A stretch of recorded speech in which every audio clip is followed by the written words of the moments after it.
ഇസ്കിയ കാശ്, ഇത് കരിമ്പ് വിറ്റതെന്ന് ഇസ്കിയ കാശ്, ഇത് താറാവ്. ഇന്ന് ഇത്ര ഇസ്കിയല്ലോടാ? ഉണ്ട് ഉണ്ട്. ഇത് കോഴി വിറ്റതിന്റെ, ഇത് തേങ്ങ വിറ്റതിന്റെ. എന്താടാ? തേങ്ങ മുതലാളിയുടെ അല്ല, മുത്തൂന്റെ പറമ്പില്. എടാ, 2 തുള്ളി കള്ളി എന്നാ നിന്റെ ഉള്ളി ഉള്ളതെല്ലാം പുറത്തു വരും. പിന്നെ എന്തിനാടാ മോട്ടിക്കുന്നത് മണ്ട? മണ്ടൻ? ആരാ മണ്ടൻ? ഞാൻ എന്തിനാ മോട്ടിക്കുന്നത്? കള്ള് കുടിക്ക. മുതലാളി എന്താ ചെയ്യുന്നത്?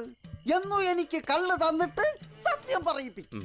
ഞാൻ ഷാപ്പിൽ കൊടുക്കാനുള്ള കാശ് മുതലാളിക്ക് തരും. എനിക്ക് ഷാപ്പിലേക്കുള്ള യാത്ര ലാഭം. വാട്ടീസ് എനിക്ക് വീട്ടിൽ കിട്ടും.